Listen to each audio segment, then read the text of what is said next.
Praise the Lord. உங்கள் அனைவருக்கும் என் அன்பின் வாழ்த்துக்கள். ஆண்டவருடைய பெரிதான கிருபையினாலே இந்த 7வது மாதத்தில் உங்களை சந்திப்பதிலே மிகுந்த மகிழ்ச்சி. கடந்த மாதங்கள் முழுவதும் தேவன் நம்மை கிருபையாய் நன்மையாய் அவருடைய வலதுகரத்தில் மறைத்து உங்களை பாதுகாத்து வந்திருக்கிறார். இந்த மாதத்திலும் தேவன் உங்களை அற்புதமாய் நடத்த அவர் போதுமானவராயிருக்கிறார்.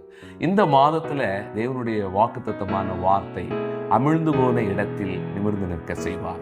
அருமையான தேவனுடைய பிள்ளைகளே, மத்தேயுக்கு எழுதின சுவிசேஷம் 14ஆம் அதிகாரம் 29 வசனங்களிலிருந்து 30-31 பகுதிகளை நீங்கள் பார்ப்பீர்கள் என்று சொன்னார்.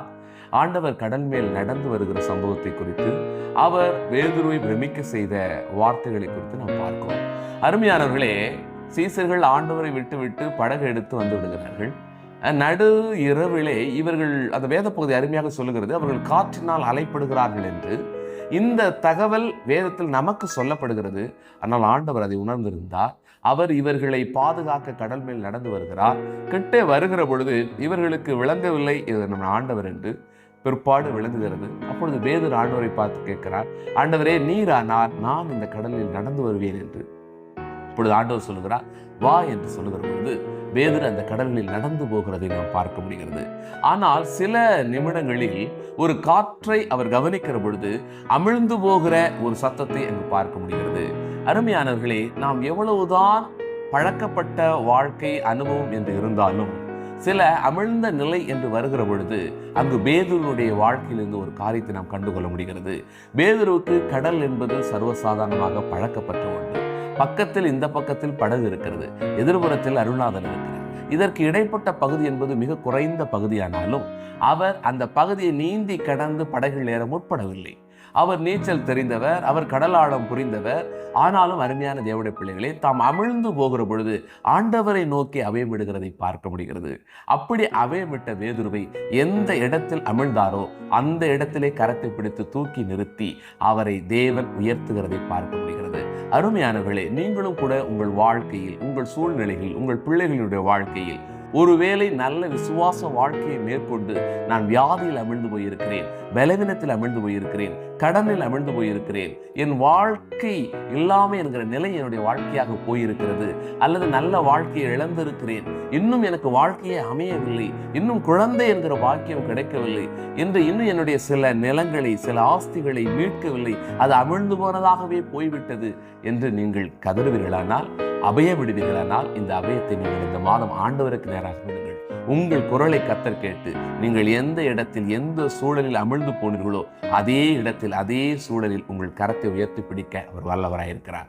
யாரையும் நீங்க பார்க்காதீங்க. உங்களுடைய சூழ்நிலை, நல்ல விசுவாசமான வாழ்க்கை வாழ்ந்தும் இந்த தோல்வி என் வாழ்க்கையில் தேவையா, என் பிள்ளைகள் வாழ்க்கையில் தேவையா என்று நீங்கள் கவலைப்படுவீர்களானால் அது சாத்தானுடைய காரியம். உங்கள் அருணாதர் உங்கள் பக்கத்தில் தான் இருக்கிறார். அவருக்கு தெரிந்துதான் இந்த இழப்பு நடந்திருக்கிறது. அவருக்கு தெரிந்துதான் இந்த வியாதியின் பாதை நீங்கள் கடந்து போய் கொண்டிருக்கிறீர்கள்.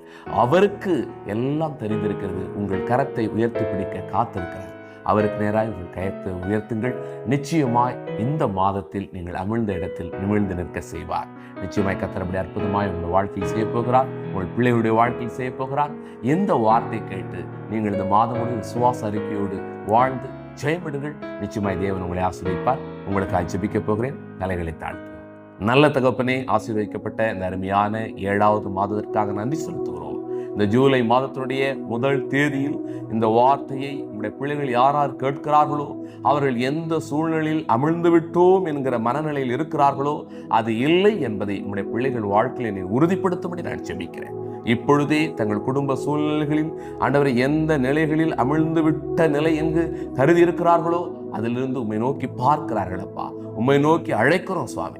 நீர் எங்கள் ஒவ்வொருடைய கரத்தையும் பிடித்து எந்த இடத்தில் அமிழ்ந்தோமோ அதே இடத்தில் எழுந்து நிமிர்ந்து நிற்க செய்து அதே கடலில் நடந்து போக செய்கிற தெய்வம் எங்களுடைய வாழ்க்கையும் இந்த சமூகத்துக்கு நேராய் தலை நிமிர்ந்து நடக்க செய்ய நீர் வல்லவராயிருக்க நன்றி செலுத்துகிறோம். அந்த அமிழ்ந்த வினாடிகளில் மனம் சோர்ந்து போய்விடாதபடி உம்மை நோக்கி அழைக்க கிருபையை தாங்க. தொடர்ந்து உடைய பிள்ளைகளை காத்து பலப்படுத்துங்க, ஆசீர்வதிங்க. இயேசுவின் மூலம் ஜெபிக்கிறோம். ஜெபங்களும் ஜீவனும் அன்பு நிறைந்த பிதாவே, ஆமென். தேங்க்யூ. கர்த்தர் உங்களை தொடர்ச்சியாக ஆசீர்வதிப்பார். இந்த புதிய மாதத்திலிருந்து எங்கள் மணமக்கள் தகவல் முகாமை முழுமையாக நாம் இலவசமாக மாற்றிவிட்டு பங்காளர்களையும் நண்பர்களையும் கொண்டு இந்த ஊழியத்தை தொடர்ந்து செய்ய நாங்கள் முற்படுகிறோம். ஆகவே இந்த ஊழியம் ஆசீர்வாதம் இருந்தது என்று நீங்கள் நம்புவீர்களானால் இந்த ஊழியத்தை தாங்குங்கள். உங்களை கொண்டு அநேகருடைய வாழ்க்கையை கத்த சித்தமுள்ளவராக இருக்கிறார். தேங்க்யூ. God bless you.